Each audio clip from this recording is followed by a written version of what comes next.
Tonight on the Black Channel. What happens when you can no longer guarantee your whiteness? What happens when you find your white card revoked? Do you back down? Do you double down? The Black Channel is live.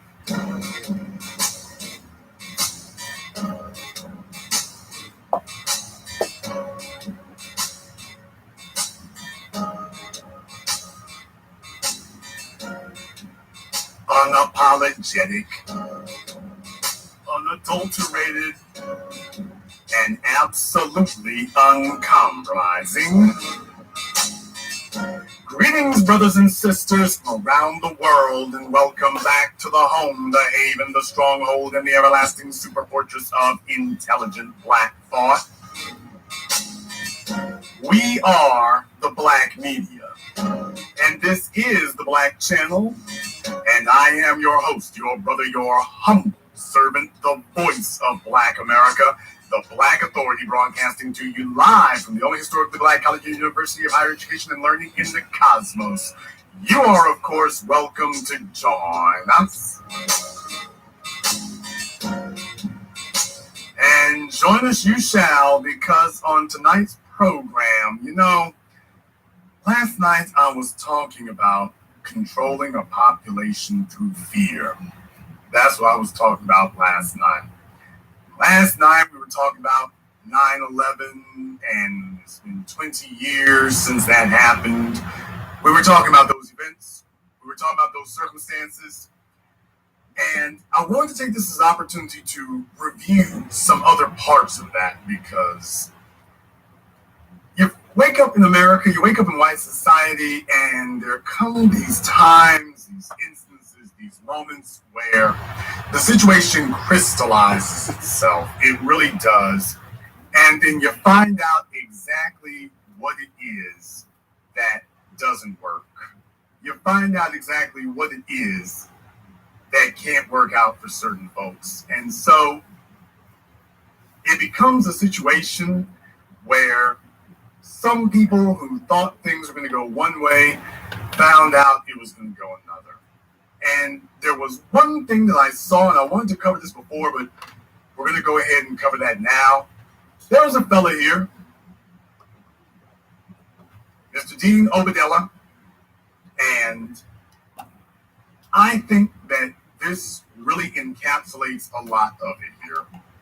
I think this really encapsulates a lot of it, because there are dimensions to this.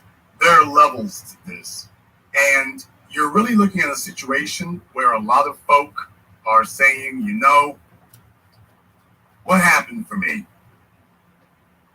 A lot of folks are saying, now that Black folk have paved the way, can we jump in here? And if we find ourselves in a tough spot where we are not being given some of those white privileges, what can we do to elbow our way through and try to use Black people's work for our benefit? And I found this to be an interesting case study in that regard.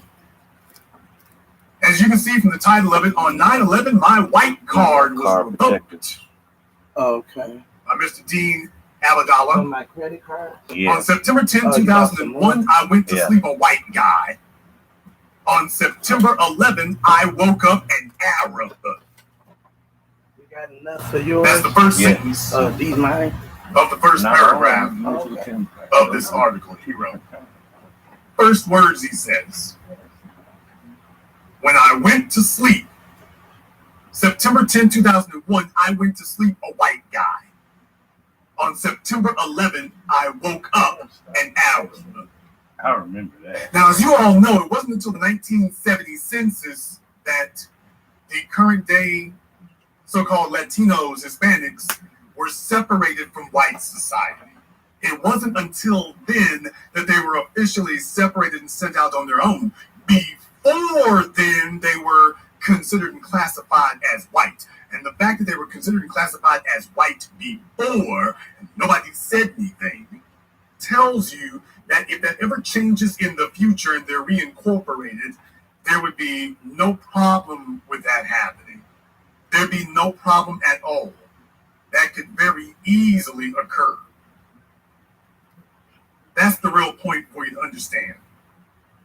But they're far from the only ones. You see, I was sitting here covering this a couple of weeks ago. We were talking about this. I was covering this a couple of weeks ago when I was telling you all that with the Afghans that they're bringing over here, that even Tucker Carlson of Fox News, white supremacist arch-fiend, even he acknowledged that these are essentially white people. Now, he's not eager to let them over because of ethnic issues, but as far as racial issues, well, these are essentially white people. Not just white people, religious fundamentalist white people, by the way. So while black folk are still just now beginning the conversation talking about Latinos, they're part of the white race, you haven't even talked about the fact that, by the way, there's other groups, supposed Arabs, supposed Muslim people. There are other groups that classifies with there. So with that being the case, some of these other folk who are out there, we've just begun these conversations. We've just begun talking about this. We got a whole bunch of folk we got to deal with in that regard. Tonight you're going to get a fiber. He goes on to say those lines, which I said in the New York Times in 2006. So that was a quote from him. That earlier sentence about on September 10th, I went to sleep a white guy. On September 11th, I woke up an Arab. That was in quotations. Those lines, which I said to the New York Times in 2006, sum up my life. Pre-9/11, I was White Dean. Post 9/11, I became Minority Dean. Must have been quite a shock to the system for him. I'm not alone in that experience. Many Arab Americans who, like me, were born and raised in the United States also went through the same metamorphosis. In the years that followed 9/11, our white card was revoked by our fellow Americans. I'm the living, breathing example of the concept that in America, quote, race is a social construct. Oh, here it comes. If you were wondering where I was going with that, if you were wondering why I was saying what I'm saying here, well, there it is. Here it comes. Race is a social construct. Now, we all know how this goes. Because the way that this goes is that race is a social construct. Therefore, whatever protections black folk get should be extended to some other folks, even if they were classified as white.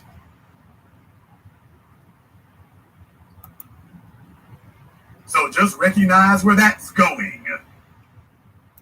My skin color didn't change on 9/11, he said, but the way that I and many in my community have been treated by society since that tragic day 20 years ago has dramatically changed in a way that was completely out of our hands.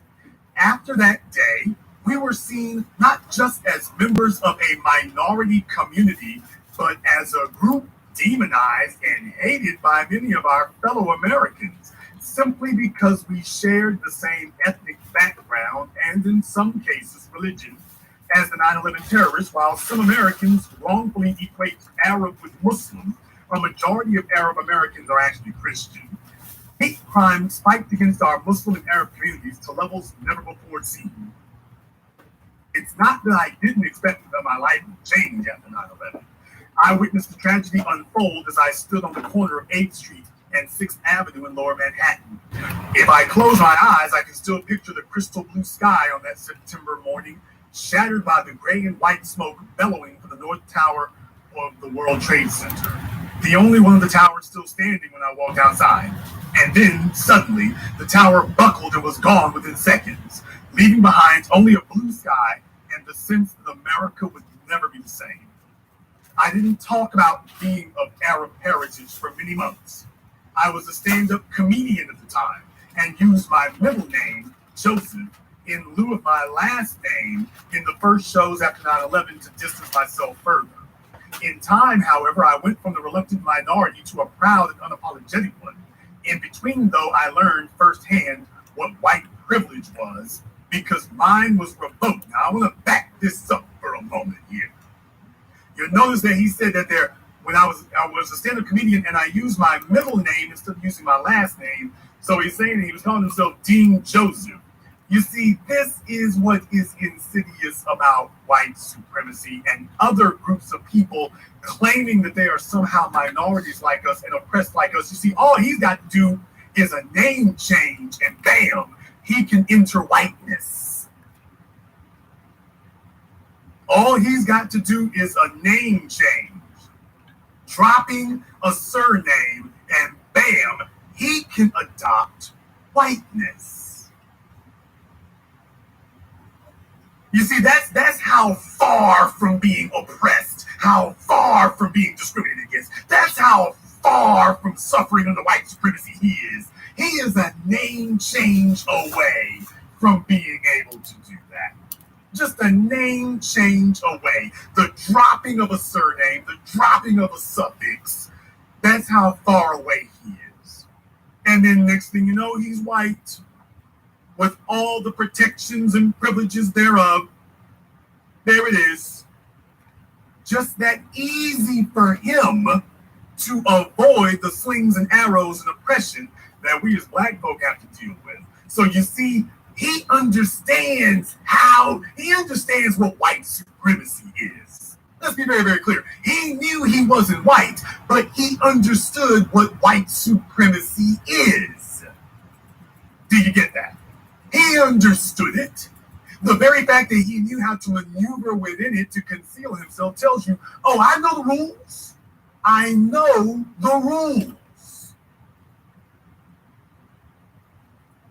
Just that easily, he showed you, yeah, I get it, I understand. I know the get down. He goes on to say here, for me and many who share my heritage or faith, that meant being defined by the worst in our community and being called to answer for them. In this case, the 9/11 terrorists. Well, black folk have to do that every damn day. They go off and go find the dustiest bumwit they can go find somewhere, the rattiest painted nails, bonnet wearing, overweight, sagging belly, tattooed hood rat. That's what they do, black folk. So, welcome to the party, pal.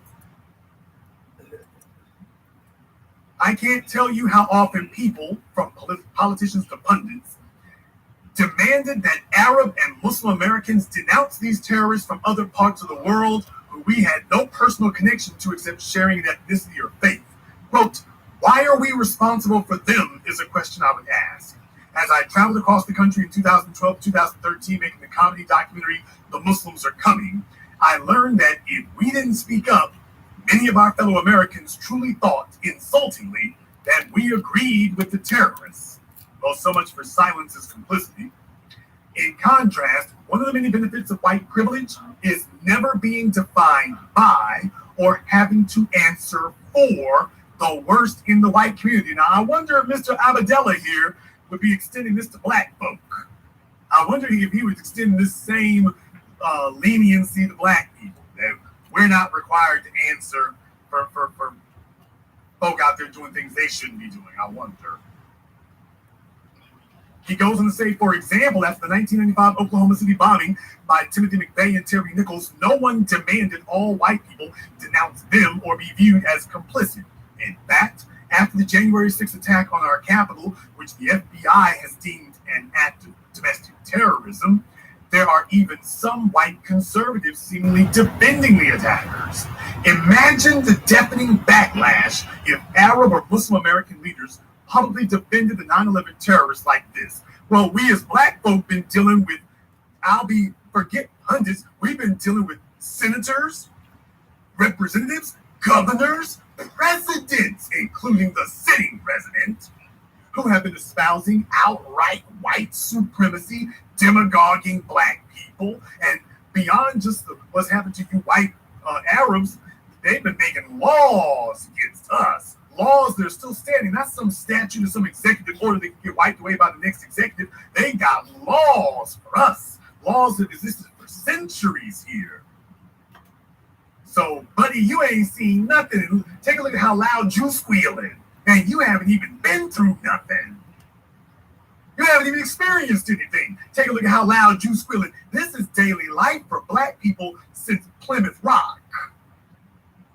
This is daily life for us. He's just now saying something. Well, we've been feeling the brunt for the last 20 years. We've been feeling it for the last 20 months, for the last 20 decades. What the hell are you talking about? Yeah, they keep trying to say COVID is down, man. It's not down. He goes on to say, it's also not as if I didn't know prior to 9/11 that if I was of Arab heritage, I'm from a biracial, multi-religious family. My father was a Palestinian Muslim immigrant who came to the U.S. in 1957. My mother is Catholic and the daughter of Sicilian immigrants. But I was raised to be white. Even my name is an example of that. My father wanted to name me Salah al-Din, after the famous Muslim warrior often referred to as Saladin. My mother, though, being born in the U.S. and seeing firsthand the struggles of her immigrant parents, understood that a name like Salah al-Din would be very challenging, to say the least, in America. That is why I was named Dean.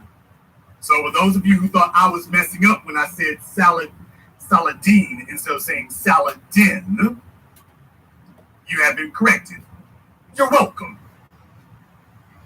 Growing up in New Jersey, by the way, for those of you who've never been to New Jersey, yes, the Asian and Arab populations there are for real, for real. Growing up in New Jersey, I joked that all my friends had names like Monica, Chandler, and Joey, except for my Arab cousins. I didn't know any others of Arab heritage. But then came 9/11. What I never could have predicted was the impact 9/11 would have on me personally. This may surprise or even shock some, but 9/11 set in motion a journey that led me to embrace both my Arab heritage and the Islamic faith. But in the aftermath of 9/11, I didn't want to lose my whiteness. Did you get that? I didn't want to lose my whiteness. And in the aftermath of 9/11, I didn't want to lose my whiteness. While I didn't fully understand what white privilege was, I instinctively understood that my life would be more challenging as a minority. People, white supremacy is a non-verbal education. No one anywhere has to sit you down and teach you the rules of white supremacy from a list in a book. All they got to do is let you live. They teach you through the system and practices, through the practices and the principles and the rules. That's how you get indoctrinated into the system of white supremacy. You learn by observation. You learn by action and reaction. That's what he's telling you.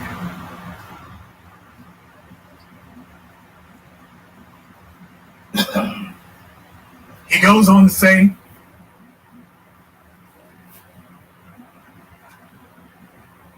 the past 20 years have been trying times, to say the least.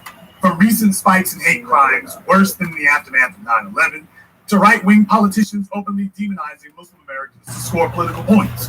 But over those 20 years, both the Arab and Muslim communities have also become much more organized and engaged in areas from media to politics. From TV shows like Rami, about an Arab American family, to Muslim American women serving in record numbers in Congress, and even the Attorney General of Minnesota in Keith Ellison. Did you see that right there? Did you see that? Did you see that? Now you tried to basically ring in, a whole bunch of other folk there. You're going to try to ring in a bunch of folk who aren't white, by the way. Muslim American women serving in record numbers in Congress. So now you're trying to include black women in that group. Now you're trying to include them. You're trying to include black men among their numbers. See, what's happening there is, we're going to include black folk to bolster our numbers for our cause. We're going to use black folk to boost our numbers for our cause.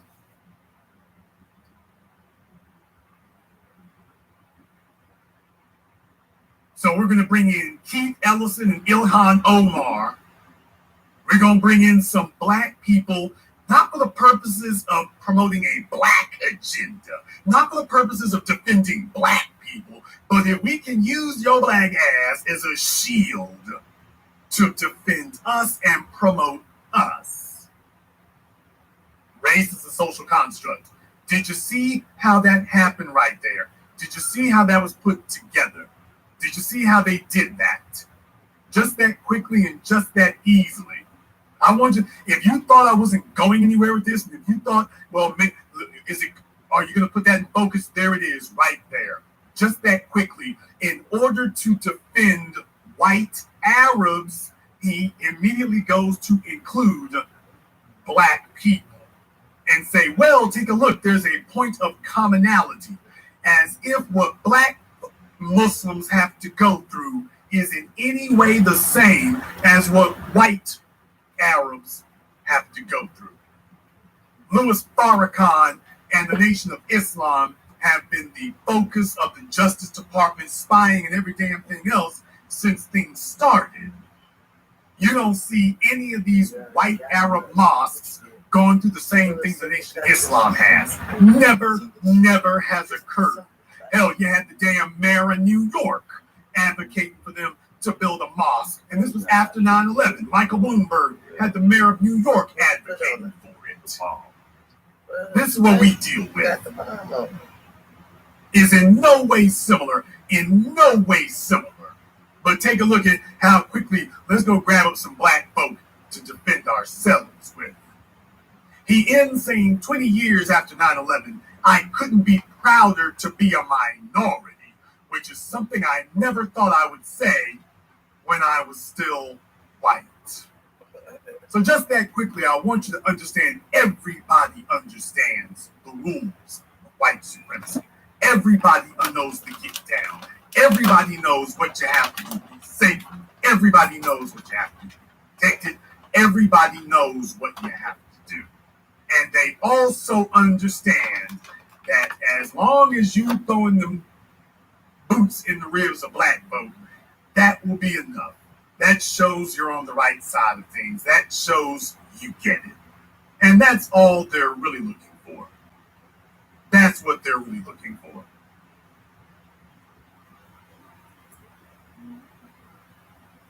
Now, just in case you thought I was done, just in case you thought, okay, well, that's one example of it here. Oh, no, you ain't seen nothing yet.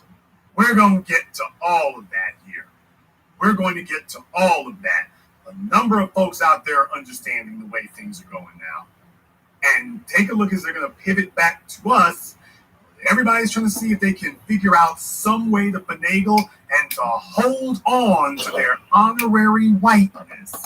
And we all know what the true cost, the true litmus test of holding on to your honorary whiteness is.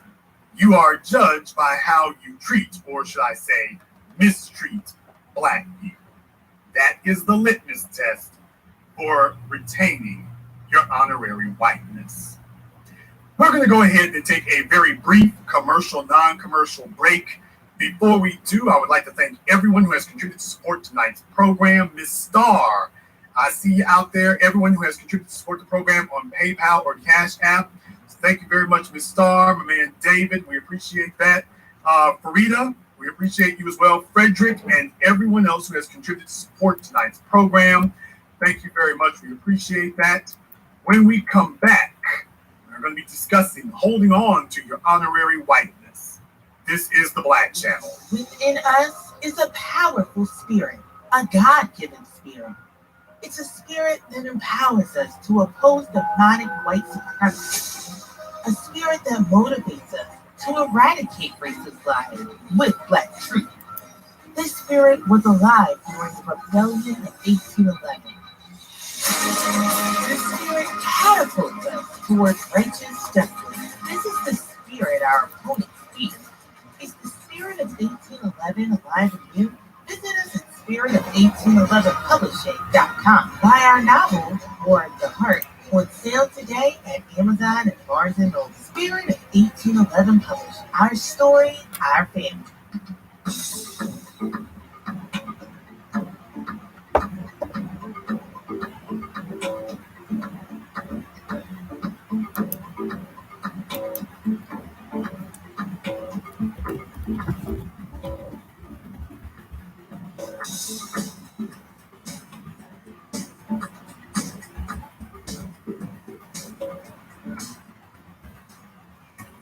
Are you tired of being overcharged and forced into paying a monthly subscription for your Mac and Windows software? Well, if you are, currently we're having a 50% off discount on all the latest Mac and Windows software, such as AutoCAD, SolidWorks, Photoshop, Microsoft Office, and much more. Our 50% off discount will be ending soon, so be sure to text us Need Software to 818-208-1901. That's 818-208-1901. We aim to please, so expect 24/7 technical support. The latest premium software, instant software links delivered to your email, and PayPal's buyer's protection guarantee.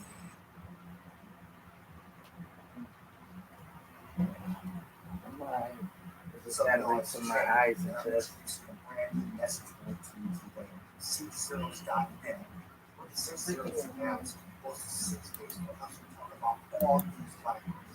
Whether it's sports, music, science, technology, what have you, it's arts, it's music, funny, creative, modern, or stop down and leadership, SDs, bios, and forums.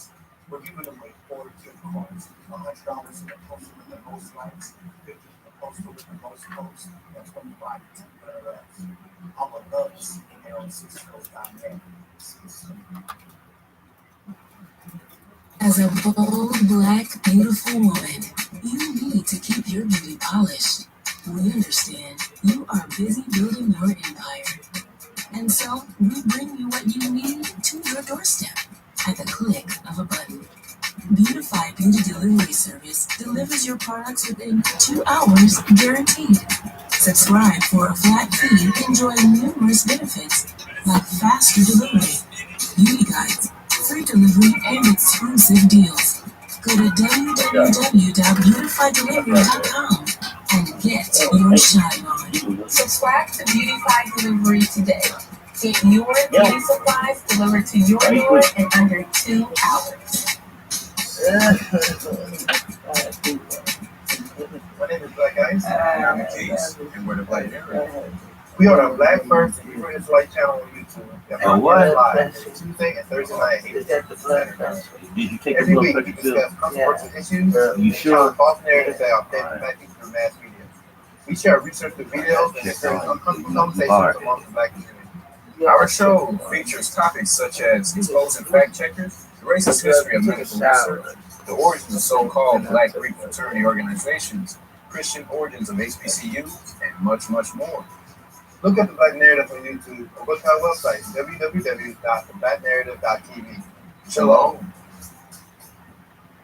Are you looking to take charge of your health? P23 Labs offers the best at-home DNA testing programs shipped straight to your door. We offer tests designed specifically to alert you to the best diet, medication, fitness, sleep, and stress information tailored exactly to you, allowing you to determine the best ways you can live a healthy life to the absolute fullest for only $99 a month. Right now, get 1 month free for everyone you refer. So take charge with P23 Labs personalized testing for better health. Are you a Black male sailor or former sailor who received any type of counseling services, even if it's one visit at Navy Fleet and Family Support Center? Are you willing to confidentially share some of your experiences? If so, please go to the website below and complete the 15-minute survey. On the survey, please answer yes to the question, did you receive services, in order to get to the 15-minute survey. We would like to know about your entire experience, so please check yes to the question, did you receive services? The survey is part of a doctoral research project conducted by Walter Kelly. Your anonymous replies will be aggregated in his published dissertation at the University of Pennsylvania. Additional information about this project is located at the website below. But it's just a commercial. This is the Black Channel. I am your host, your brother, your humble servant, Black Authority. Very glad to be with you all here this evening as we are discussing Probably got a holding on to honorary whiteness. A bunch of folks out there, they have used the struggle of black folk. They got themselves in the position they want to be in, and they're either using us as a shield or as an amplifier, and they are promoting their agenda. Let's see where in the world that takes us to here next. We started in New York, but we will end on the other side of the country, all the way out there in California. As you know, Gavin Gruesome Newsom is in the political fight of his life now. There's a recall election on, and we don't know what's worse. We're literally stuck between the devil and the deep blue sea in this regard because, boy, I'm telling you, there are no winners here. This is an election of villains. This is an election of scoundrels. This is an election of the bad guys. You just need to choose which villain you want to vote. In this case, if you vote for one of these two, you're not choosing for the lesser of two evils. You're just choosing which villain you want to vote for. That's it. Are you voting for Lex Luthor or the Joker? That's really all you're really choosing here. That's the only thing you're really deciding. Are you voting for Thanos or the Red Skull? Which villain would you like to vote for here? Well, the Los Angeles Times would like to weigh in and attempt to influence your decision in this regard. So they have an article here that I thought was very interesting. Most Asian Americans are against the recall, but some haven't forgiven Newsom for his nail salon remark. Oh, really? So the writer of this article, An Do, sounds like a Vietnamese name. Phuoc Dam has not forgiven Governor Gavin Newsom for alleging that the first virus case in California stemmed from a nail salon. Dam, who owns Queen Nails in Brea, is still reeling from months without income after Newsom closed many businesses to stop the virus from spreading. He marked his ballot yes on recalling Newsom, putting it in the mail weeks ago. Quote, "It's simple. He cost us our livelihood," said Dom, 67, a Republican who moved to the U.S. from Vietnam. And by the way, that's him on the screen right there. For those of you looking at your screens right now, that's him. Mr. Phuoc Dam, 67 years old, a Republican who came to the United States from Vietnam. Sounds like he may have been a Vietnamese refugee. So he was a refugee from the Vietnamese War, and as soon as he got off the plane, the boat, the kayak, he said, "Point me to the Republican office so I can register." Quote, "We had to shut down for months and months for no clear reason." I think that one part right there, I really could probably stop reading after that. I could probably really stop reading after that one, just by telling that one part alone. By the way, Vietnamese sounds like a Vietnamese refugee based on his age. And, oh yeah, I'm a Republican. Vietnamese refugee Republican. Now, will someone please explain to me what a Vietnamese refugee knows about Democrats and Republicans? Will someone explain to me what he has in common? By the time he got to the United States, what, Reagan was in office? By the way, if we're going to remember that, Reagan was in office by then, remember? Depending on when he got here. Definitely Reagan would have been in office by the time he got here. He would have been a grown man, and Ronald Reagan would have been in office by the time he got here. Because I noticed you haven't seen them say yet when he arrived here, but he would have been a grown man in his late 20s. He would have been a grown man in his late 20s, and Reagan would have been in office by then. he would have been in office. So just so you have some idea, this guy would have been in his late 20s, a young man who arrived here and said, yeah, I identify with the Republicans. I identify with Reagan, who, by the way, by the time this all happened, Reagan would have left from being governor of California to being president of the United States. So we're showing, I am illustrating for you, for those of you who didn't know, Ronald Reagan was the governor. My really, really young folk who don't know, Ronald Reagan was the governor of California before he won the presidency. And this guy on the screen here, he was here for it. The story goes on to say Asian Americans have increasingly gravitated toward the Democratic Party, overwhelmingly supporting Joe Biden over Donald Trump in the last presidential election.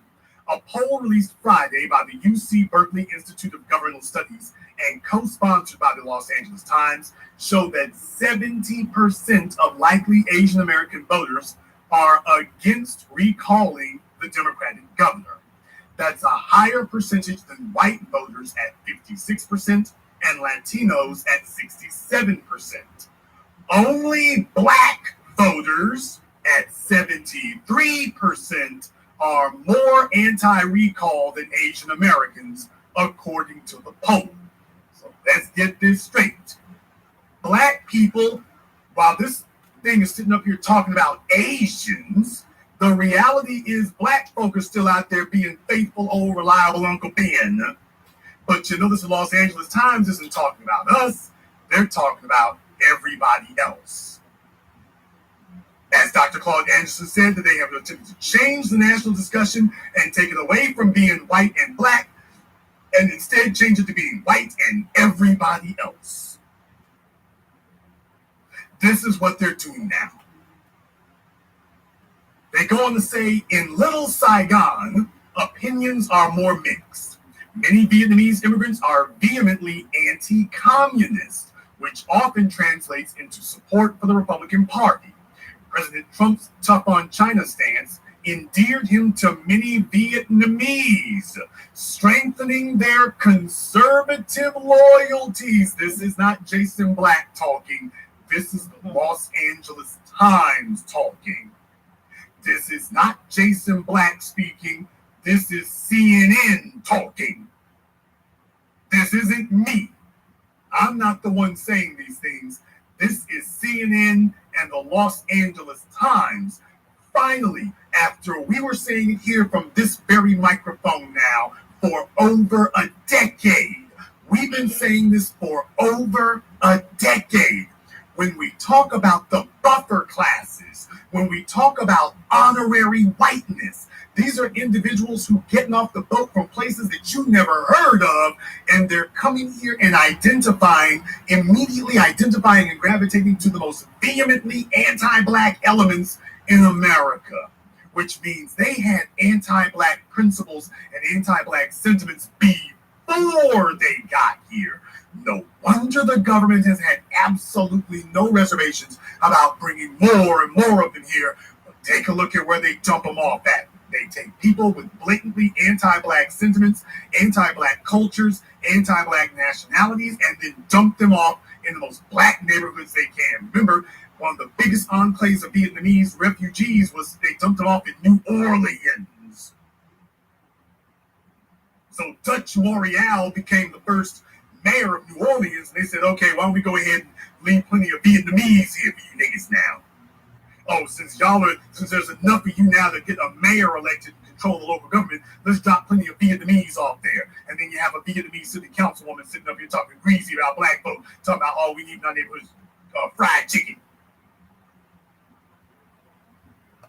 We need to know. Yeah, a lot of folks like they fried chicken. Yeah, that's what they're bringing over here. And she's not even first generation. That tells you the apple ain't falling too far from the damn tree. They go on to say, add to that the plight of business owners during the pandemic and Newsom's nail salon remark, which was not backed by evidence, and the pro-recall contingent here is passionate. Nail salons, along with other small businesses, have been an economic mainstay for Vietnamese immigrants, vaulting them into the middle class. Now, I got to take a moment here to take a brief pit stop. Let me slam on the brakes and screech this car to a halt. Black women everywhere, did you hear that? The Vietnamese, they are acknowledging what we've been saying.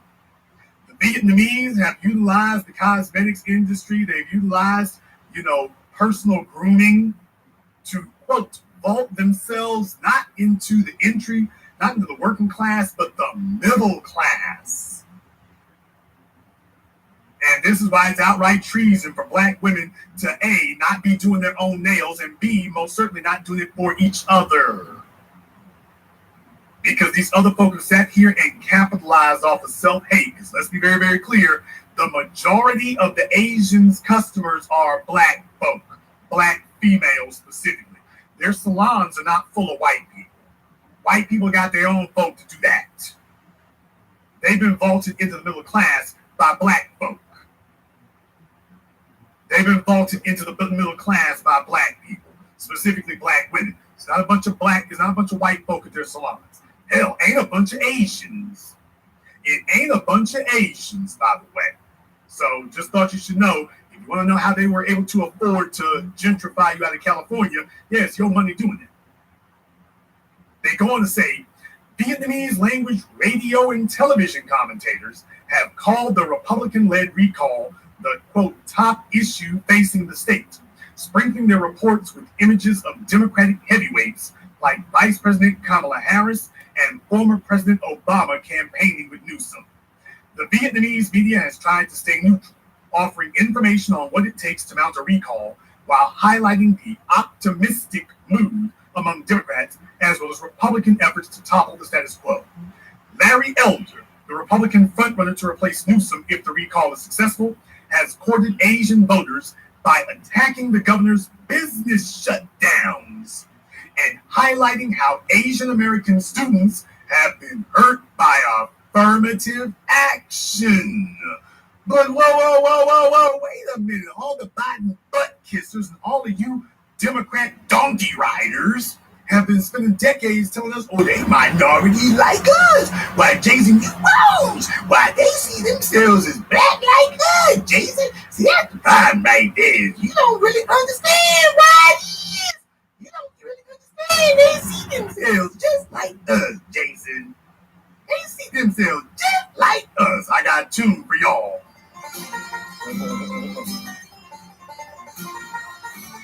All the folk who've been talking about they see themselves as minorities like us.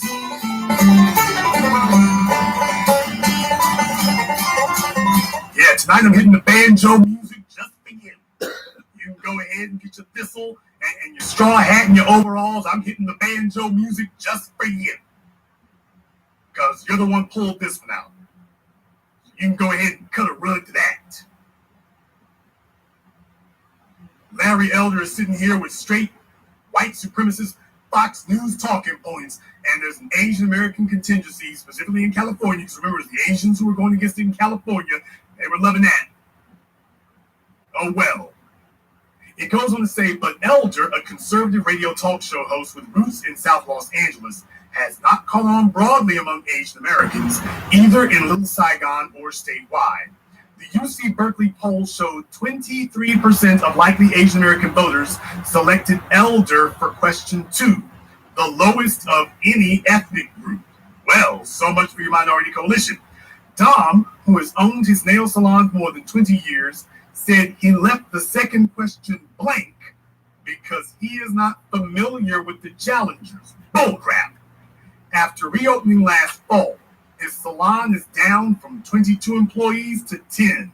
Now, folks, how many black businesses do you know of that could have gone through this and survived, by the way? By the way, they're doing so well, they can go for over a year with only part of the money they make and still be kicking, by the way. So now they're not living on the wing of prayer. He goes on to say that customers are still fearful of outings like manicures and pedicures that require sustained indoor contact, and some workers are reluctant to come back, he and other salon professionals said. Dom pointed to the French Laundry incident, where Newsom was caught violating his own virus restrictions by dining with several other families at an expensive restaurant. Quote, I tell you, the governor was partying without a mask with his friends, while telling us to wear masks, Tom said. He made it appear as if the law doesn't apply to him, and this is not what people in Little Saigon respect. They respect the truth. At a small rally organized by Vietnamese recall proponents last month in Westminster, manicurists demanded that Newsom be ousted for not publicly apologizing that he and his staff made a mistake in May by singling out a nail salon as ground zero for the virus. Some passed out flyers with images of Newsom unmasked to show that he flouted his own safety guidelines. Others gave interviews to radio and television reporters, detailing the huge financial losses they suffered after their salons closed. So do you all see here for the Vietnamese, they ain't talking to them about no damn inclusion. They're not talking about integration. They're not talking about religion. And ain't nobody talking about forgive. They're talking to them about money. They're talking to them about concrete tangibles. They're talking to them about financial benefits, direct financial benefits, and how they are doing financially and economically. They're not talking about religion, politics, education. They going straight to the money. See, this is how they talk to other people. This is what the subject of discussion is for other people, not for us. When it comes to us, they start talking about religion and getting along and Dr. King and skip right over the economic. So when they come to talk to black folk, we need to get straight to cut the check. That's what we need to have. I want you all to observe the difference in what the subject matter is when they're talking to the Vietnamese. I want you to observe the difference. They go on to say, at the start of the pandemic in March 2020, California was home to 11,000 nail salons, with 80% owned by Vietnamese Americans, according to the Pro Nails Association. Let me repeat that one more time. At the start of the pandemic, in March of 2020, California was home to 11,000 nail salons, with 80% owned by Vietnamese. 80%. 80%.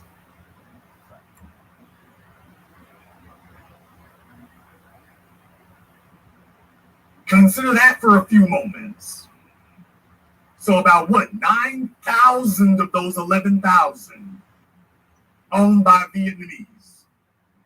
Experts say the backlash against Newsom in the Vietnamese community is not surprising. Quote, certainly there's a sense of insult to the community when a core group of its members have been portrayed negatively like this, especially when that community historically has leaned toward the Republicans because of the party's consistent anti-communist messaging, said Sarah Sandwani, assistant professor of politics at Pomona College, who has researched voting behavior with an emphasis on the representation of racial, ethnic, and immigrant communities. Sadwani said that while Chinese Americans, Filipino Americans, Indian Americans, and Korean Americans have steadily leaned toward the Democratic Party, Vietnamese Americans often have followed a different path. In a poll conducted a few months before the 2020 presidential election, Vietnamese Americans were the only Asian group to support Trump over Biden. That, by the way, that's a distinction without a difference, but worth noting for future elections. Last week, Elder hopped on stage at the landmark Asian Garden Mall in Little Saigon, trashing the governor's, quote, draconian state shutdown. Quote, a good third of all small businesses are gone forever, he said. Many of those businesses are owned by racial minorities, end quote. So Elder don't get it. Manicurist Kathy Gwynn showed up because she was deciding how to vote. Gwynn, a Republican from Garden Grove in her 40s, said she was intrigued by Elder's open honesty, especially on crime and anti-Asian violence. Well, what do you know there? What do you know there? So what are they telling you? Oh, we know our coons. Yeah, we know he's a coon. We know we voting for. We know we know he hates y'all Negroes as much as us, so we get that. Well, there you go. All right, just wanted to point it out to you there real fast. You can go ahead and see it. It's not an accident. They didn't stutter, and it wasn't an accident there. At a Tuesday press conference, Elder, who is black, criticized the media for not highlighting the race of anti-Asian hate crime perpetrators, many of whom he alleged were black. So the writer of this article is dropping some dog whistles, Miss Ando. The writer of the article is dropping a few dog whistles in there just in case, but it does highlight for you they know what the hell they're voting for. They know what the hell they're voting for. They didn't find Elder by accident. They know what they're voting for over there. They know what he's about. They know what he says. They know that he's one of these blacks who hates himself. They know what they're getting. Don't let any of them fool you and tell you, oh, it's just about economics. They know where he stands on black folk. Oh, good. He'll be a good excuse to be able to camouflage my anti-black racism. He'll be a good excuse for that. There you go. Oh, well. Before anybody tries to tell you they don't know what they're voting for, yeah, they do. Yeah, they do.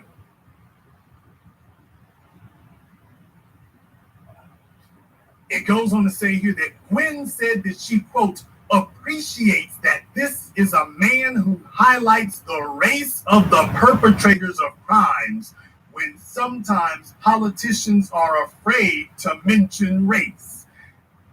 So this Vietnamese woman and this Vietnamese writer of this article, because it's the writer of the article including this, so the writer of this article is using this woman as her proxy to say that she appreciates that Larry Elder mentions the race of the perpetrators. Well, we know who the perpetrators were who brought this virus over to the United States, but they tell you that you can't talk about the race of the perpetrator. But when it comes to singling out black folk and identifying black people, we don't have a problem saying where the viruses come from there. Ebola, Zaire. We don't have a problem saying that. We don't have a problem pointing out race. It's perfectly fine to point out race when you're talking about black folk. But for everybody else, oh, no. See, when we can, there's only one group of people in America who are identified by their race, specifically by omitting their race. That's white people. Because by definition, the American default is white. White society does not want to be identified as white. Identification is for everybody else, not for the dominant society. For them, it's a given. The power of white supremacy is by exercising white supremacy, but demanding and enforcing that no one can use that word. So it is ever present and ever working, but is also ever invisible. You are forbidden to use that word white. They will make sure that you do it as infrequently as possible and not at all if possible. But where black folk are concerned, we need to make sure we point that out. And now you got the Asians who are telling you that pointing out people's races is wrong and it puts a stigma on them. And here she is lined up. Well, I'm glad he's pointing out these Negroes over here. Sounding just like Sean Hannity and Fox News. So much for your minority coalition. The article here goes on to say, but plenty of Vietnamese American voters are against the recall. Graphic designer Jesse Gwynn, a Democrat, is trying to persuade family and friends to vote no. Their attraction to Trump makes it an uphill battle. Quote, people want to be Trumpists and do as Trump would do, she said. Watching fellow ping pong players rocket the ball back and forth at the Orange County Table Tennis Association in Fountain Valley, Vin Tran said Newsom has handled the pandemic beautifully. The state is still striving economically and offering opportunities for immigrants, so there is no need to boot Newsom, said Tran, 57, a chemistry professor who is not registered with a political party. Quote, he did what needed to be done to keep us safe, Tran said. Hong Nguyen, 55, of Santa Ana, has been anti-recall from the start. Quote, no governor has been as visible as Mr. Newsom on fighting the virus, said Nguyen, a restaurant manager, while in line for quail eggs at Bow in Baggett in Fountain Valley. Quote, he deserves to be at the head of the state. Please understand, it doesn't matter who you vote for in this regard, because this is the thing I've been trying to tell you here. It doesn't really matter if you vote for Newsom or Elder. What you need to remember is that it's not Gavin Newsom or Larry Elder who are on the ballot.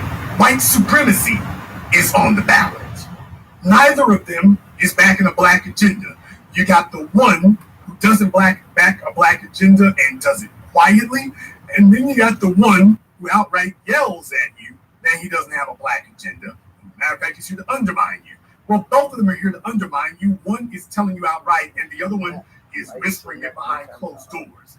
Neither one of those is a viable option. It is white supremacy that is on the ballot. It's white supremacy that's on the ballot. It's white supremacy. And everybody else gets it. That's the point. So even if they vote for, just because they're voting for Newsom doesn't mean that they're not voting against us. That is the point I'm trying to make to you here. Just because they're voting for Gavin Newsom does not mean that they are not voting against us. And you might be deceived into telling yourself, well, they vote against Larry Elder, so that means that I take that to good side right there. Okay, some of you there doing the Bojangles.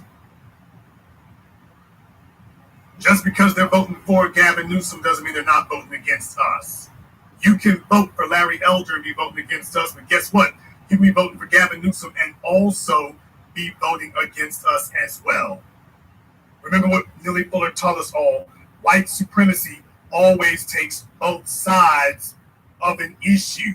It always takes both sides of an argument. We're the only ones who don't realize that. And these other folk are coming out the gap, understanding what they're doing and understanding that this is the price of holding on to their artificial honorary whiteness. How they treat us, how they regard us, how they mistreat us, their level of hostility toward us. That is the coin of the realm when it comes to holding on to honorary whiteness.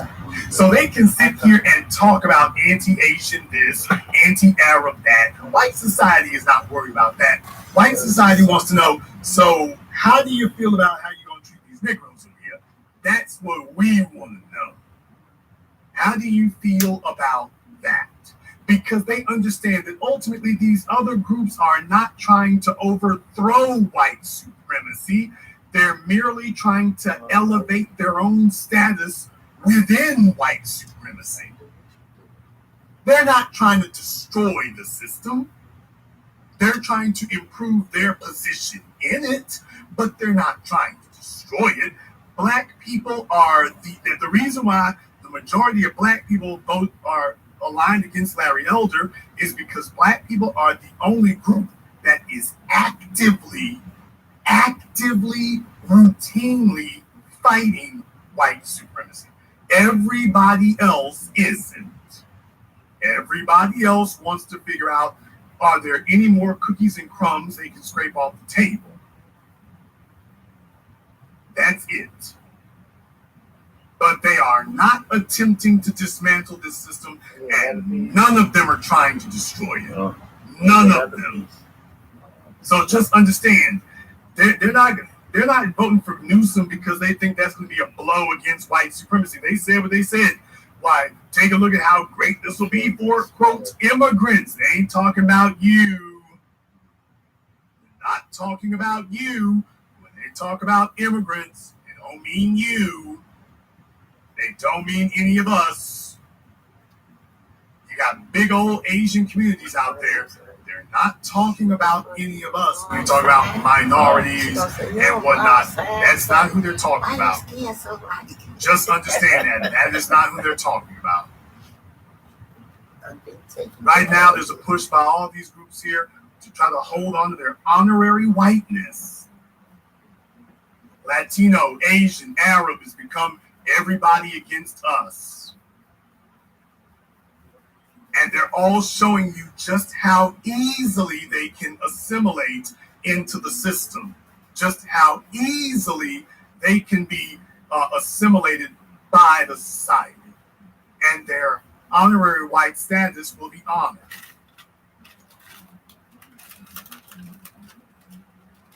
It's just that simple. But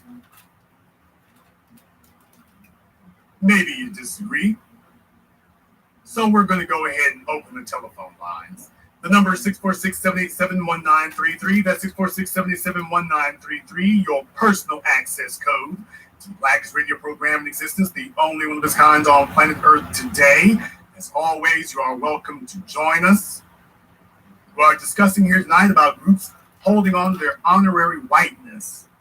And going forward, I want you to understand that, as I pointed out over the last few weeks here, the so-called Democratic Party is becoming more and more identical to the Republican Party every day, right down to taking away your civil rights and liberties. All these things they said were Republican hallmarks, intrusive government, so on and so forth. Now you got the Democrats lined up, cheerleading it, being at the forefront of pushing the agenda. This is what they're doing now. They're showing you there's not really any distinction between them. And as I pointed out here weeks ago, that this is becoming the dichotomy here. This is becoming the dichotomy. Showing you that, as I've always told you, these terms, Democrat, Republican, liberal, conservative, moderate, these are terms that apply in white society. They don't apply to black people because it doesn't mean what you think it means. These terms are interchangeable. These terms are interchangeable in the dominant society. They are simply different avenues of a white supremacist structure. But just notice, when it's time to deal with black folk, the agenda gets executed the same every time. Doesn't matter whether you vote Democrat or Republican, the ultimate result turns out the same. You are ignored at best and persecuted at worst. Jim Crow Joe Biden, the architect of three strikes, is now the president, Democrat. And Donald Trump, who's had no love for black folk, Republican. Doesn't matter which way you go, it turns out the same. Let's go ahead and take a few phone calls here. Let me get caller from area code 323. You're on live with the Black Channel. What's your name? Where you calling from? Hey, big brother Jason. This is brother Elijah calling straight out of Las Vegas, brother. Elijah out of Las Vegas. What's on your mind? Brother, I got two quick questions, and then I'm not gonna take too much of your time because I think now the call is big brother. My first question to you. After tonight's program, do you think the mass majority of our people should feel stupid now for fighting for other immigrant groups to come over to our land, doing business with them, making them billionaires, for them to turn around and disrespect us and side with white supremacy against us? Should they feel stupid? Absolutely. Will they feel stupid? Brother, you got to understand, this has been the age-old battle among black people. Yes, sir. Once again, I remind you all that other groups of people came here voluntarily. But there is an advantage when you come to a place voluntarily. When you have the option of going to 10 or 20 or 50,000 different places and you choose one, that means you made a conscious decision to go there because your traveling there serves your purposes. In other words, there is an agenda. And you have gone to this place as part of a pre-existing agenda. We are the only group of people who are in a social order and not part of that agenda. It wasn't our agenda at work. So when we left the plantations, what ideally should have happened was we all get together in a Black Constitutional Convention and we determine who and what we are going to be as a people. That didn't occur. Yes. We were just belched out into the society. We were released off the plantation with every whore, bed wench, bed buck, coon, slut, house nigga, and all the rest of them walked off the plantations with us, carrying their bootlicking, sniveling mentalities with them. And we have been fighting against that and grappling against that ever since. So those are individuals who are without shame. Remember, I taught y'all years ago, cooning is generational. Cooning is generational. That's not something that just shows up one day. Cooning is something that is generational. That's something that's passed down through the family. That's passed down through the family. You got to have a mom and dad who make you comfortable, that kind of mess. You got to have somebody who makes you comfortable. That's why when they bring the immigrant coons over here, they're comfortable with that. But they were comfortable with that over in Ethiopia and Kenya and Nigeria and Sudan. They were comfortable with it over there. That they just had to get a green card over here. So no, what they should feel and what they do feel are two separate things. What was your next question? Yes, sir. All right, next quick question, and then I'm gonna let you take over, big brother. My next question to you, brother, is what year was it when they started the mass influx of these immigrant groups? Well, basically, you had immigration laws passed in the 60s as well. So after the Civil Rights Acts were passed, you immediately started seeing them sit up here and start passing laws and statutes for immigrants. Even your so-called Republican presidents and whatnot, Ronald Reagan even, by the way, because while folks talk about the Civil Rights Act of 1965, they don't talk about the Immigration and Nationality Act of 1965, by the way. Oh wow! I just thought people should know about that. By the way, for those of you who were not aware and didn't keep up with your numbers like that, and by the way, in my documentary Race War, I spoke to Richard Spencer and Jared Taylor, and they didn't mention the Civil Rights Act of 1965, but they mentioned the Immigration Act. They did that.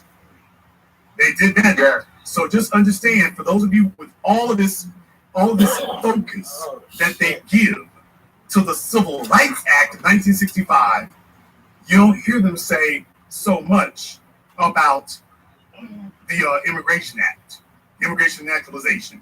You don't hear quite so much about that. Kind of makes you wonder why not. Kind of makes you wonder why they don't do that. That's correct. Yeah, wow. By the way, how did that end up on the agenda? Think about that for a few moments. How did that end up on the agenda? You're supposed to be talking about black folk, and at the same time you're doing that, how is it that black folk and, quote, immigrants ended up on the agenda? Why was it so important to do that? Why? Understand, they never do anything for black people that isn't symbolic.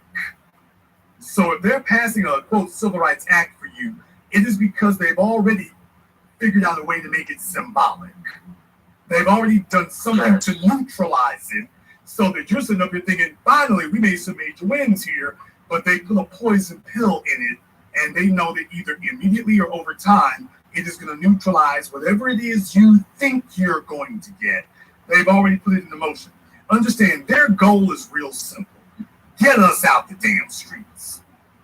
When black folks take to the streets and start tearing things up, that's when they start passing laws and doing things to get us out them streets. But just understand what their goal is. Get these Negroes out of those streets. We can't handle them. We can't handle them. Right. Get them out those streets. 1965, 1968, Civil Rights Act 1965, 1968, George Floyd.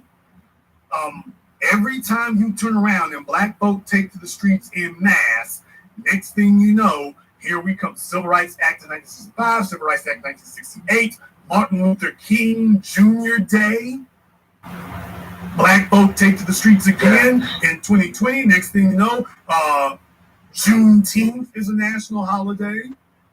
All these symbolic gestures, it doesn't come out of nowhere. When we take to the streets and put pressure on them, when we take to the streets and start pressuring people, then they start doing symbolic things.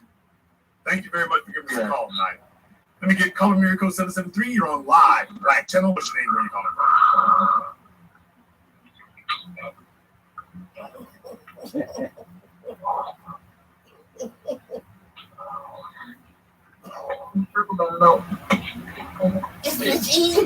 This ADHD Negro is sitting over there filling on himself and sitting on the phone and whatnot. Sometimes having a baritone can be a curse.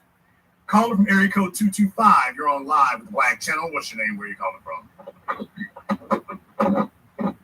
He's fist fighting with his phone. I need everybody to pick up their phones tonight. Everybody is fist fighting with the phones, rubbing themselves up and down with talcum powder and Epsom salt. I need everybody to have your phones in hand.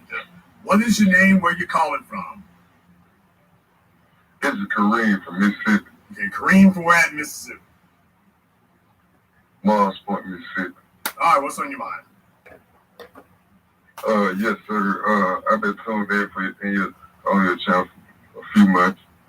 The thing, like, with the immigrants, like, flooding the country with immigrants and stuff like that, it's basically to, like you say all the time, add a buffer class to black people in this land. Like, I'm from Mississippi. I'm indigenous to Mississippi. I'm actually Creek and Choctaw.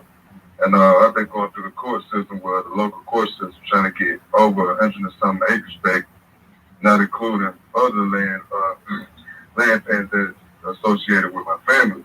And I've been having a problem with the court systems and stuff like that, getting pulled over randomly and shit like that.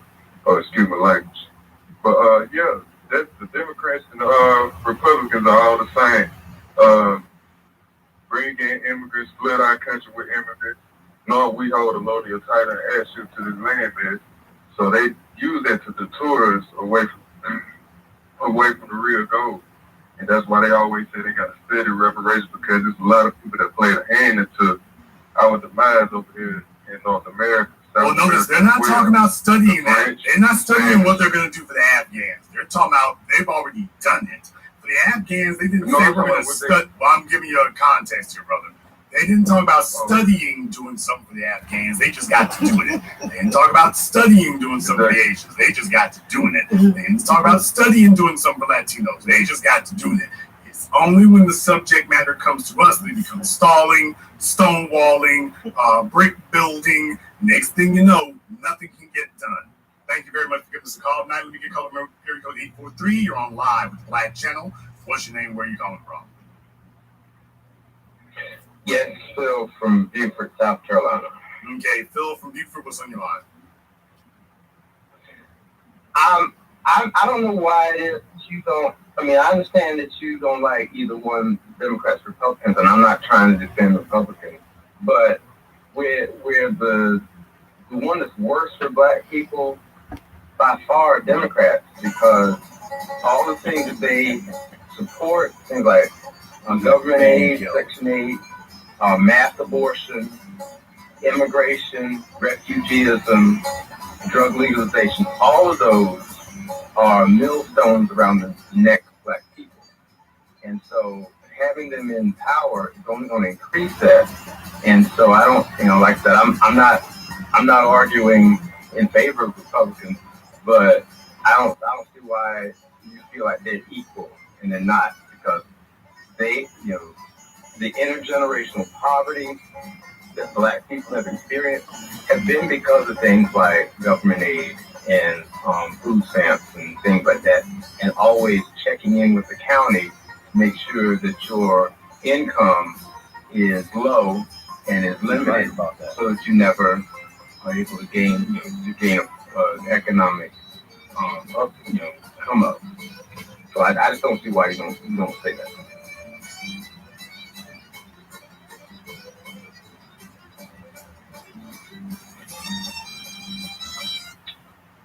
Thank you for your coon call. Caller from area code 51, that was the coon call of the week. Eric, caller from area code 510, you're on live with Black Channel. What's your name? Where are you calling from? Good afternoon, Grayson. Black Voltron calling out of Southern California. Black Voltron, sorry you have to follow up behind the coon check-in, but what's on your mind? Goddamn. This coons. Lose my train of thought. Anyway, fuck that cone. Clown ass nigga. Anyway, just wanted to just get on your point about buffer classes. I'm right here in San Francisco Bay Area, Oakland, California, Ground Central. For literally, it's like the United Nations here. It's like we got every single quote unquote honorary minority that comes into the United States is right here. You see all of them. And the fact of the matter is literally nobody looking out for Black people. And I don't understand every Black person that's on this live. Why don't you get that? And why won't you look out for your own people and interests? I mean, let me give you an example. This election for the state assembly here in Oakland was for Mia Bonta and some Indian guy named Jelani. Mia Bonta, she's established in Democrat, of course. Her husband, she's Afro-Latina, and her husband's Rob Bonta, state, I can't think of it right now, Attorney General. Anyway, she was down elected because, for me, I didn't see her vote for her. Nobody had any type of Black agenda. So why are we not voting for our Black agenda? Because nobody to vote for on Tuesday. I got a chance to vote out Gavin Newsom. That white motherfucker's on. And that Democrat didn't do shit for Black people. Will not do shit for Black people. And even think about Black people. He cares more about illegal immigrants than Black people. Why don't we vote for that man? I'm voting him out, and I'm not voting for anybody because nobody on the governor's list has a Black agenda, including that coon, that Sambo, Larry Elder. It's that simple. So I'm focusing on my economics, period. I mean, am I wrong? I mean, do people not get this? How goddamn simple is this shit? If it's not for a Black agenda, if it's not B1, you don't look at it, you don't vote for it, and you continue to do business with your own B1 Black people. I mean, Voltron, it really is a situation where, and you know this better than a lot of folk out there, especially in California.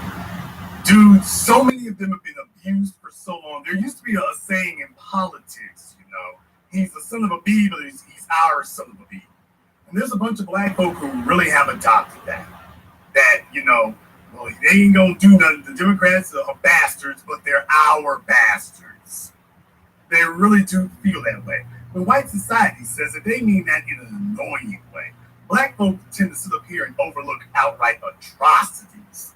So there's only a contingent of folk who don't accept that. That's the bad news. The good news is our numbers are getting bigger, but by the same token, brother, this is good too, because we need that constant pressure. We need that now. We can't allow this to get off the front burner now. We can't allow this. The only thing that would be better than Gavin Newsom is Larry Elder, quite frankly. The only thing that would be better than Gavin Newsom is Larry Elder. Because, brother, you know how it is. The truth of the matter is that Larry Elder, in many ways, is indicative of a lot of Black folk in California. They just don't like to think of themselves in that way. Can we just keep it 100, my dude? let's just keep it real for a moment here. Let's take a look at Larry Elder and his fiance. Take a look at Larry Elder and how far he's willing to go and degrade himself in order to ingratiate himself with white society. How the average black folk, I've been in the West Coast many times. How many, when we talk about how much this guy's willing to kiss ass on white women, dude, you'll see that in downtown Los Angeles every day. You see that in downtown Oakland every day. Larry Elder is not an anomaly in that regard. Oh, you know it. You know it. Sacramento is swirl central. I mean, they fucking state flag, the fucking chocolate vanilla Oregon. Because I mean, when I first went out there 30 years ago, I was shocked. I'm coming from Oakland, just an hour and a half away, and it's like the niggas out there, like all blood, these little white girls, man, they cool. I'm looking at them like nigga things. They like to do that there. They like to make their little crazy. They like to make their little excursions out to Moreno Valley. Oh, I'm sorry, I ain't supposed to say that. To my folks in the Los Angeles area, niggas like to make their little excursions out to Moreno Valley. So if they can't get to the white chicks, they like to make their little excursions out there to Moreno Valley. I know the get down. I saw it with my own two eyes. I can keep going for a minute, but I ain't just got to. But yeah, you know what it is. What I'm saying is, the real problem with a Larry Elder is, in many ways, he is the inverse of like with white supremacy, where you get punished. You can go off code by being too blatant. In Larry Elder's case, I think he offends a lot of black folk out there because he's too blatant with it. It's like, dude, you're doing too much. You're saying some stuff that I can't really defend in front of the rank and file. You're doing too much. So for the sake of appearances, I got to rubber stamp against you. Not because I disagree with you in principle, but because you're too blatant with it. That's the problem. Dude, you can hear what Larry Elder says in the average church from the buck dancing deacons out there and whatnot. You can hear the average thing with the young black folk in Oakland. And like I said, I always got to give props to Los Angeles. That's what I said. I got to give props to Los Angeles, especially after George Floyd. Los Angeles is like, it didn't even happen in their city, but they turned up on GP. So that just tells you the heart ain't completely dead in that regard. So I got to give props to LA where it's real. Got to give props to Oakland too. Oakland turned up too. So what I'm saying is, it's one of those. Okay, but guess who didn't support y'all? Because I was all for it. I'm bailing people out and every damn thing else. I was all for it, but guess who wasn't? The preachers, the pastors, the churches, y'all young folks here. You got to man, and y'all ran them up out the game and told them, man, we ain't trying to hear about no forgive. We ain't doing none of that. But them old niggas saw that and was like, well, the proper way to respond, what would Jesus do, man, if you don't get out the way of him and his Molotov cocktail so I can show you how it's done?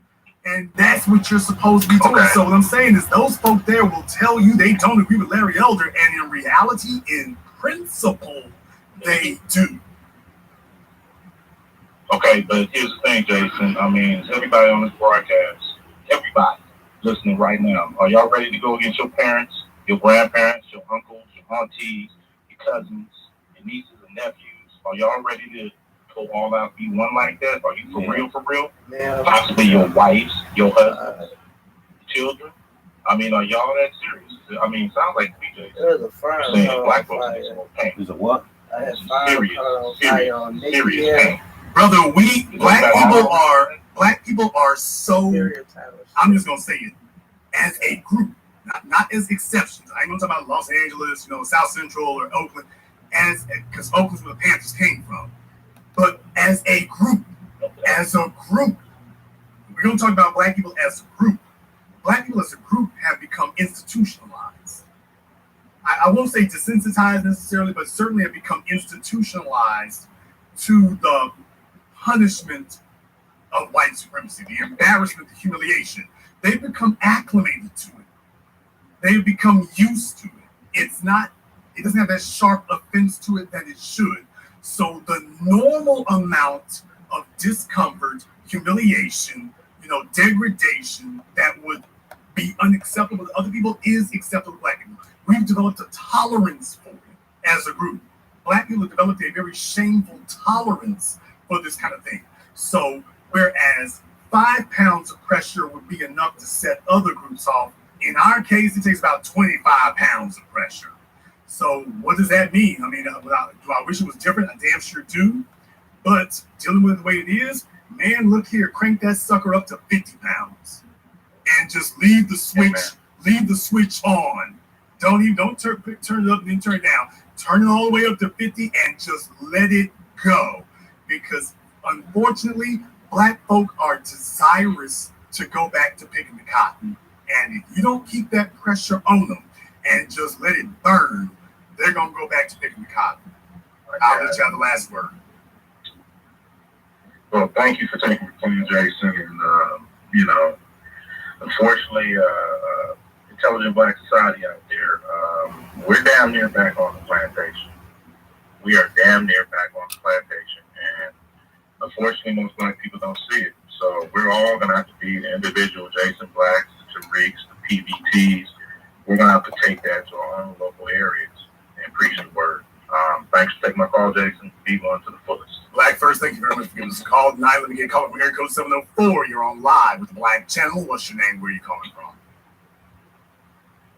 My name's Michael from Salisbury, North Carolina. Michael from Salisbury, North Carolina. What's on your mind? Just a first-time caller. I'm calling. I just want to know, when I lived in New York, all the foreign Black people and Arab people who came to this country, that they had to denounce unifying with Black people just to get into this country. And I also wanted to talk about how many damn wars we got to fight to save these foreign people. Even Muhammad Ali with the Viet didn't want to fight so-called people of color in Vietnam, and then they get over here and they completely shit on it. And all of these foreigners in these stores around here, so like next to a college, half of the community, Black community, is prohibited from even shopping in the stores. And then you got these little foreigners running around here keeping Black kids and dogging them when they go in the store. But yet they already pledged that. To get into this country, they were nothing but spies in their own land. Vietnam, they can't go back there and be killed. They're white supremacists. We becoming graham crackers when we deal with these saltine crackers. And that's all I want to say, my brother. Be one. Thank you very much for giving us a call tonight. Let me get a call from area code 832. You're on live with the Black Channel. What's your name? Where are you calling from? Hey, this is Little Rick from Houston, calling from Lahoma, Hawaii, on the island of Maui. Okay, Rick from Houston by way of Maui. What's on your mind? Hey man, when you mentioned Ronald Reagan, it took me back to when he was governor. When that was the time Brother George Jackson was that political prisoner going through his oppressive tactics while he was governor. And, he was accused of stealing like $70 from a gas station, and he was sentenced to an indeterminate sentence of 1 year to life. And that kind of equates to these honorary white folks you're talking about who claim they losing their white status. Whether they, the Irish, the Greek, Arab, Spanish, they honorary white status is on an indeterminate scale as well. When all they got to do is piss off the white supremacists or have the white supremacists get a new deal or a better offer somewhere, and they get their wake-up call. So I'm feeling you, brother. Keep doing what you're doing, and have a great day, y'all. Thank you very much for giving us a call tonight. Let me get a call from area code 951. You're on live with the Black Channel. What's your name? Where are you calling from? How you doing, Jay? It's Shelby from Reno Valley. Just to update you real quick from Reno Valley. It's 7% white Hispanic now, and about 20% black. Oh yeah, that's what I'm saying. They like to make. They moved out. But you know what it is, bro. What I'm talking about is they love to make their incursions. They love to make their excursions up there. If it ain't a trailer park, if it ain't something to get. I'm talking about is the brothers. I'm just gonna have to call it what it is. Y'all brothers, y'all know what y'all like to do out there. They like to come up there, the music bumping and whatnot. Moreno Valley is one of them places they like to come and and find them some interracial sexual access. There ain't no white chicks available. Moreno is one of them spots they love to cruise through. Oh yeah, all around the mall up there, all around the mall, you know, with the mountain with the M is on it, all around the mall and everything over there, brother. You the shopping plaza with the store, with the janky cash registers. But they love cruising. Man, you get around. Oh, dude, I do it from coast to coast. You can go to that mall there where the Macy's, I won't say it's Moreno Valley Mall, but you can go to the mall is where the Macy's is, the cobblestone street there that goes to the place where the AutoZone is. I saw it all. But I saw it all over there. I was like, oh, okay, I see where I'm at. I see the get down. I see what y'all are doing because I'm sitting here looking at this. I know when I'm looking at working class people, and I know when I'm looking at upper middle class people. No, these were the folks who were first generation immigrants, maybe the second generation immigrant kids and whatnot. And you see them dudes. Here comes the music. Here comes them Crown Victorias with the big wheels on it. Here comes the bumping going. I'm like, oh, okay, I know where I'm at. I see what's going on. I see what's going on at the hotels and the motels. I see what was hopping out the car at the mall. I saw them hopping out the car at the mall, running up in there. I know where I'm at. I know what I'm seeing. I know what I'm at. Delivering. Yeah, but I want to tell you about this election on Tuesday. I'm voting for the recall. This dude is terrible for the state. I got to get this dude up out of here. I don't know who's going to win, but he got to go. Plus, I'm in oil and gas, and he messing that all up. Well, take a look at what other folk are voting for, because they're voting strictly their pockets. They're voting strictly their wallets. They're not letting anybody talk to them about integration, politics, education. None of them are talking about that. All of them are saying, wait a minute, if it don't make dollars, it don't make sense. And that's the only thing that we're supposed to be on right now. Nobody's talking to us about cutting the check, so it's just like, hey, if he makes it, great. If he don't, that's great too. I don't think you'll find those words to be very comforting, but Gavin Newsom, if you get back in office, that's all right. If you don't, that's all right too. I feel indifferent about it either way. Thank you very much for giving us a call tonight. Let me get caller Mary code 470. You're on live with the Black Channel. What's your name? Where are you calling from? Put something on it again. But I'm thinking about This Negro is holding up Bible study at his house church. Caller from area code 706. You're on live with the Black Channel. What's your name? Where are you calling from? Hi, Dave. This is Enoch from Augusta, Georgia. How are you doing, sir? Enoch from Augusta. What's on your mind? Yes, sir. I agree with you that we must stay consistent and stick with the check. If they don't cut this a check, don't waste our time with their foolish election. Either this one or other future ones. That's all I have to say. I have one more thing to say, if you permit me to say. A long time ago in 60 Minutes, Mr. Elders had said he was homosexual.